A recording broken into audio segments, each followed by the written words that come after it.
Hey guys, what's going on? My name is Aldas, and today I'm going to be talking about Carlos Sainz. Now, in my opinion, he has been the biggest surprise in 2019 and has got a lot of heads turning after some unbelievable performances, and no doubt in my mind, he has been one of the best drivers this season, which has been, like I said, a real surprise. I mean, really, 2019 has been the year for Carlos Sainz, and especially with McLaren signing new deals and a really exciting driver lineup and a lot of good things happening in the future. There's certainly a lot of hype around that team, and right at the center is Carlos Sainz. Now, I don't think I've ever actually made a dedicated video to Carlos Sainz, but I thought since he's been having this amazing season, there is plenty to talk about him because he is, in my opinion, kind of really just put himself right up there in the upper echelon in terms of drivers, especially this season with his talent and his consistency, and that is what I'm going to talk about today, and also what I think lies in the future for Carlos Sainz and McLaren as well. Now, guys, don't forget, if you do enjoy the content on my channel and want to see more, don't forget to drop a like, smash that subscribe button, and don't forget to check out my social medias. Instagram and Twitter will be above, but let's get into it. So Carlos Sainz this season for me has been easily the big surprise. I mean, in terms of the young drivers, we always knew that Max Verstappen would do well. We always knew that Charles Leclerc would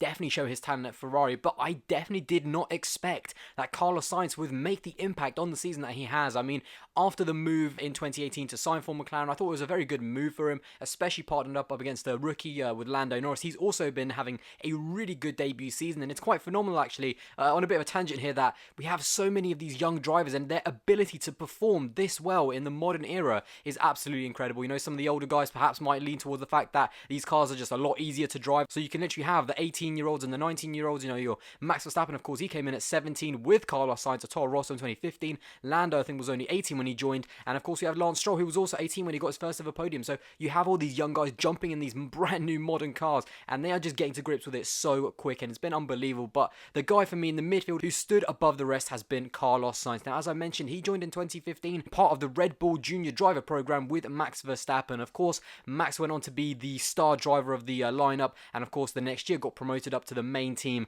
with Carlos Sainz taking a bit of a backseat and kind of being forgotten about a little bit. And I suppose, you know, I'm kind of part of that as well. I never really saw him as an outstanding driver. Certainly after he got beaten by Max Verstappen, I thought he would just become another, you know, average midfield driver and just do really well. But I think the biggest move that he made and the best thing that he did was to leave Toro Rosso and the Red Bull Junior Driver Program in 2018 to join Renault. Only for that 1 year. He did still have, of course, ties with Red Bull. If you remember, his helmet still had Red Bull branding on it, and he was part of that program whilst he was at Renault because they still had, of course, their engine deal, of course, with Red Bull and Renault. So he was still kind of maintained by that driver junior program, but you could see that he was trying to get away from it. And in 2018, he really did have a decent season. You know, again, yes, he did not beat his teammate Nico Hülkenberg, but Nico was, I mean, he was the standout driver in the midfield in 2018. He was best of the rest, always consistent, always up there in the points, and just really did the best job, and that is why he got best of the rest in 2018. But his teammate Carlos Sainz, he flew under the radar in my opinion in 2018, but still did a very decent job. And then to get this, I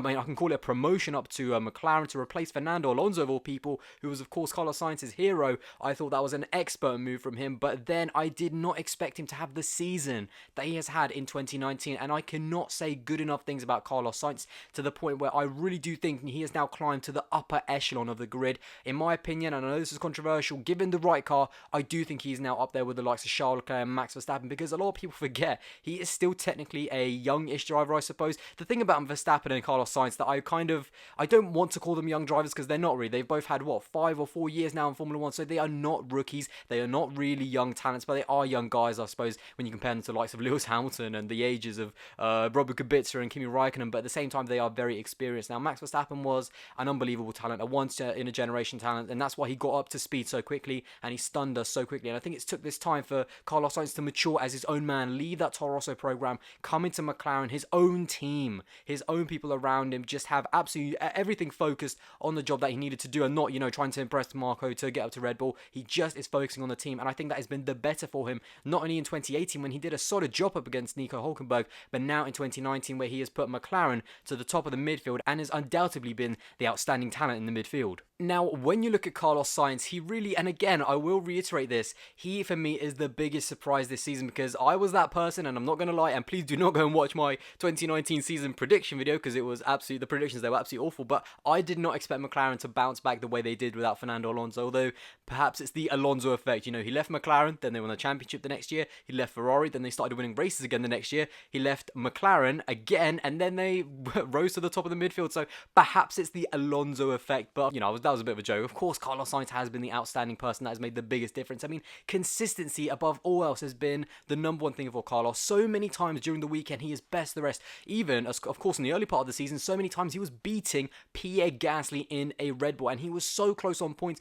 And of course, now sitting on 66 points, only 3 points behind Pierre Gasly, there's no doubt in my mind that Carlos Sainz will finish in 6th place. And I mean, even better than best the rest, he will be in that top 6, unless, of course, Alexander Albon could catch him, and that is, of course, a very big threat. Alex has been very impressive in the Red Bull, but I'm sure that hopefully Carlos Sainz might be able to hold him off. I think that might be a bit of a tall order for Carlos, but that would be an amazing achievement nevertheless. And even if he doesn't, still best the rest in 7th, that is still an unbelievable place for him. And I think, again, it's just been consistency. His best finish has been the 2 5th places in Germany and Hungary. Perhaps he'll be a little bit disappointed because in Germany he did have a spin and perhaps could have been on the podium. I mean, that just would have been the cherry on top of his 2019 season, but he's just been unbelievable. He has had his fair share of bad luck, though. Of course, McLaren this season, they've had reliability problems. You know, Lando's are the ones that people mostly remember for, but Carlos Sainz, going right back to the first race of the season in Australia, he had an engine problem. Then in Bahrain, he had a gearbox issue. Then in Belgium, right on lap 1, he had a engine issue again. And then in Italy, he also had a wheel issue, which the team sadly were at a fault of. So